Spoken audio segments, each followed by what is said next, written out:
Hey booktubers! I'm here today with a sort of August TBR. As you might know, I am taking a summer course in a literature subject. It's called The Swedish Novel in the 21st Century. So I was debating discussing this on my channel because not a lot of the books are available in English, but I thought I'd share it anyways because otherwise I wouldn't be doing any videos in the coming month, probably, and I want to take more part in the booktube community, so here I am. So the course I'm taking is Swedish literature, the Swedish novel in 21st century. What's special about that? Sort of. I had my first seminar this yesterday, actually on the web. It was kind of weird but fun, anyways. It went well. The teacher said that if we continue like we did in our group, we'd get great grades.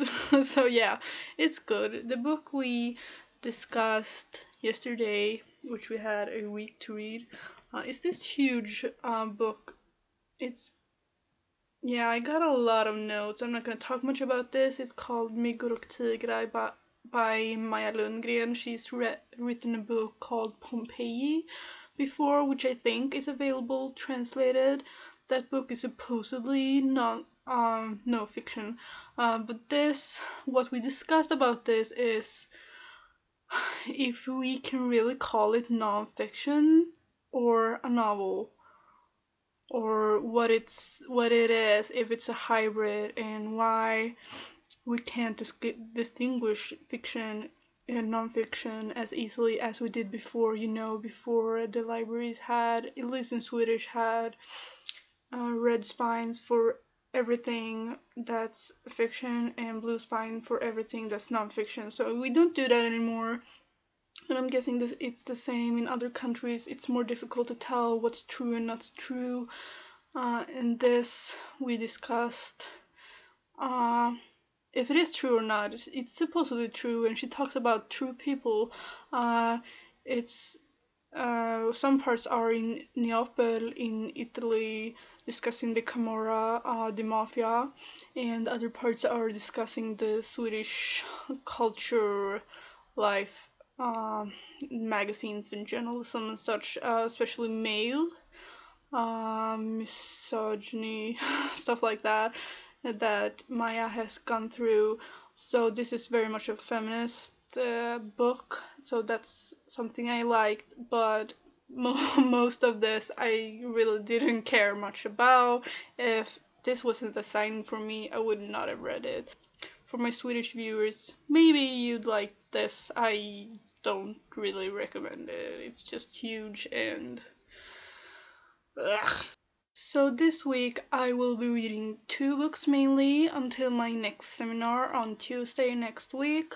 I got one at my boyfriend's place called I skuggan av ett brott by Helena Henschen. It's about the von Sydow murders, which was real, and the author is related to those. I think there's a documentary on the von Sydow murders, and if you're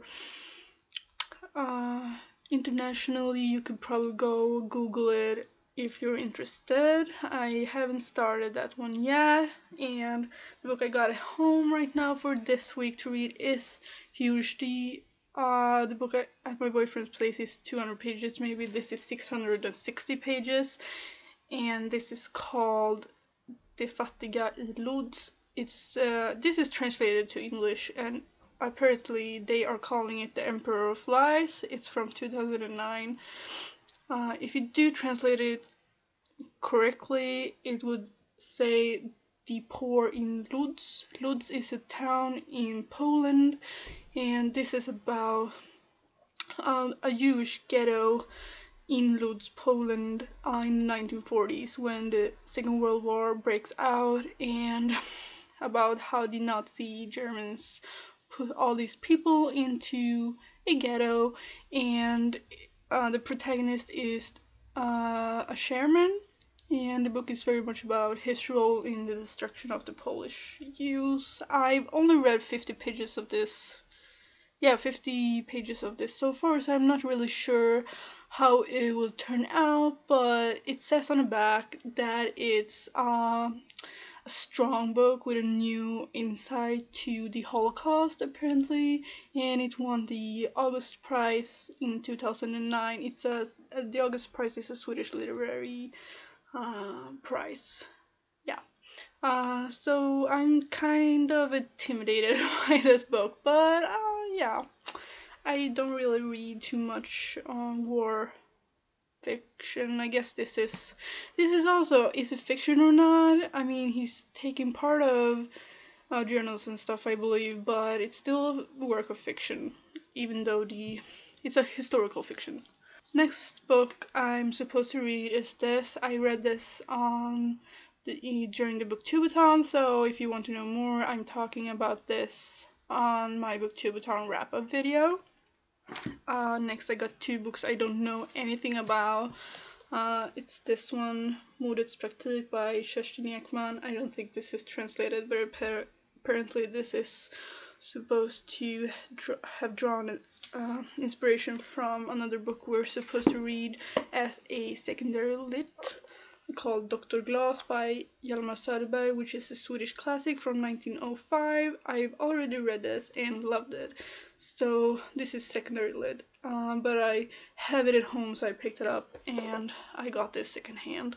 And the other book I don't know anything about is this. I heard about him before, and it's autobiography, I guess, Per-Olof Enquist, Ett annat liv.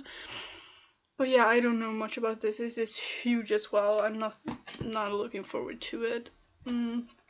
Another secondary lit we're supposed to read, or if we want to and have time, is another Swedish classic from the 1940s by Karin Boye called Kallocain.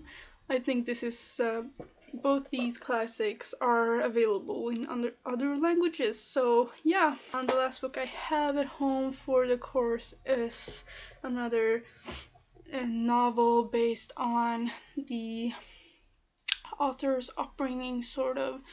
It's called Svinalingorna, written by Susanna Alakoski. This is also an August Prize winner in 2006. This came out in 2006, and this is about a Finnish family living in Sweden in the 1960s and 70s. It's very dark and about a lost childhood and forgiveness. I guess it's kind of horrible. Working class sort of novel, and this is translated to Finnish, Danish, German, and Korean supposedly. That's great. And this is also this was made into a film in 2010, which I have seen a while ago, and I love it. It's got the same name, Svinalingorna, and it's got Ola Rapace and Naomi Rapace. Naomi plays Lisbeth Salander in the Swedish original version of the Girl with the Dragon Tattoo. So this is a great Swedish movie. So if you're interested in the story and don't speak German or Korean or Swedish, you could look this film up. I'm sure it's available somewhere on the magic interwebs. So that is my TBR for August, I guess, plus 4 books I don't have right now with me. So let me know if you want more updates on my course, and I'll try read other things. I still got Giovanni's Room to finish, and I'm also reading some children's book by Neil Gaiman. But yeah. What are you reading for August? Please tell me. I hope you're all having a nice summer. Still, I am going away to a Swedish music festival tomorrow in Gothenburg called Way Out West. It's gonna be awesome. I'm gonna see Deaf Heaven. It's seriously wicked. So yeah, take care. Bye.